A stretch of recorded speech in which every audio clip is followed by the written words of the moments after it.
Good morning, good afternoon, good evening, and welcome to today's Caffeine for the Soul. And if you like the kinds of things I talk about on this podcast each week, check out the basic course at michaelneill.org/basic course. And it's a free introduction to the principles behind my work that will give you a sort of a deeper experience for yourself of how you can apply it to live your life with more ease and grace. One of my favorite books when I was probably, I think it would have been 20 years old, was called 1 Minute for Yourself by Spencer Johnson. And those of you who've read the 1 Minute Manager books, he was a co-author on those, or at least on some of them. And he also wrote more famously towards the end of his life, Who Moved My Cheese, which was a kind of a business classics. And his books were always, they're very short. They always take the form of, the young man was a sincere seeker for success, and he went to a wise old mentor and learned, and then the story unfolds. So they're a very sort of, almost like a Jack and Jill went up the hill version of a spiritual teaching story.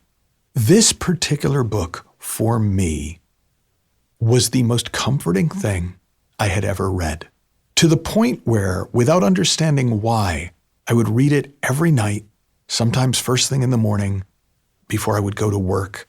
I would carry it around with me because just having it with me made me feel safer.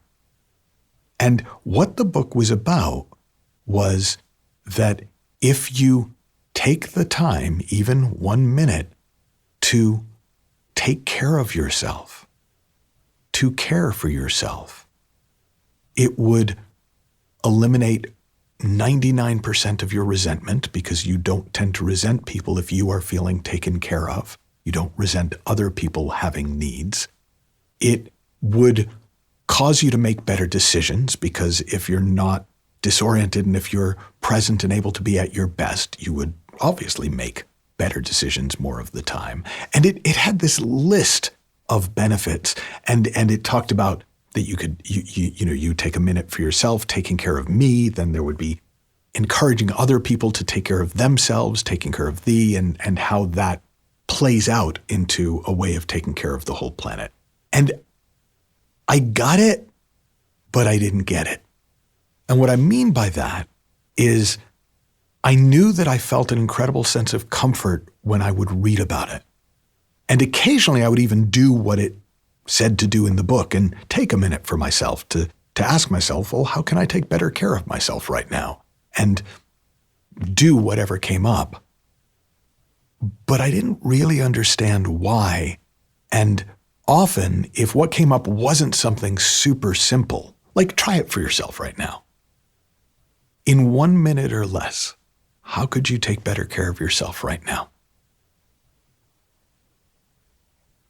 Now, if you're like most people I ask that question of, they might stand up and stretch, or they might shift in their seat, or sometimes there's something that they've been wanting to do, whether it's go to the bathroom or make a note about something or send an email, and they go do it and then come back.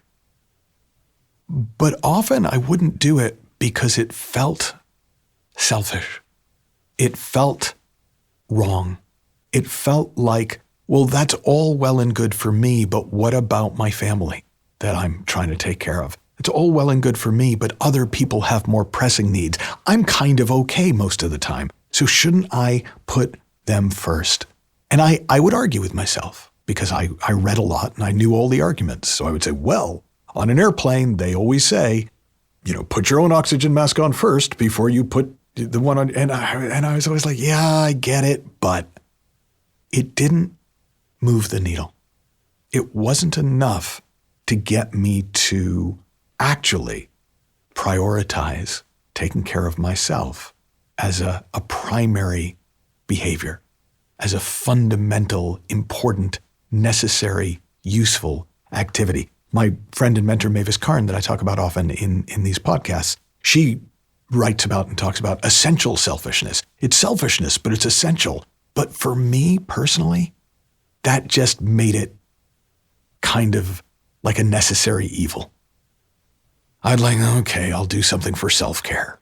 And the other thing that started to happen is self-care became big. And so I started thinking of self-care, go to the spa, self-care, treat yourself, and it was like all these things just sounded so indulgent to me until recently I reread the book for the first time in about, I don't know, maybe 10 years.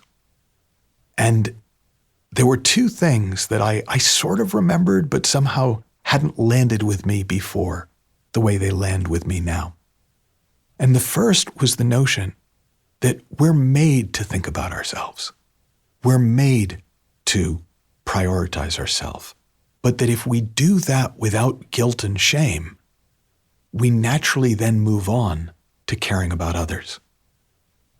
And so all the well-meaning teaching and conditioning we received about don't be selfish and don't put yourself first was an effort to get us to care for others, not realizing that when we feel taken care of in ourselves, our minds naturally go towards the care of others. But the second thing that really landed with me was the phrase, you gotta put the horse before the cart. Now, here's how I heard that. If I want to bring people with me in this life, if I want to bring my family with me, if I want to bring my clients with me, if I want to bring you guys with me forward into a better world, I gotta make sure the horse is okay. Because if I put the cart before the horse, the best I can do is really try to kind of push you with my head. And it's just going to get ugly. And when I saw self-care as just putting the horse before the cart, making sure I'm okay so that I can take care of others, all that thinking I had about selfishness and guilt and shame went out the window.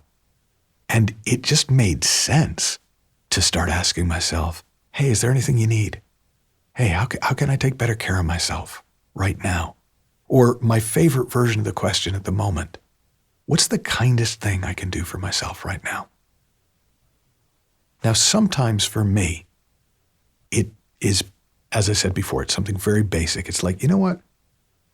Let me just take a nice deep breath and exhale. Sometimes it is an activity. It's something I've been putting off or something that I've been wanting to get round to.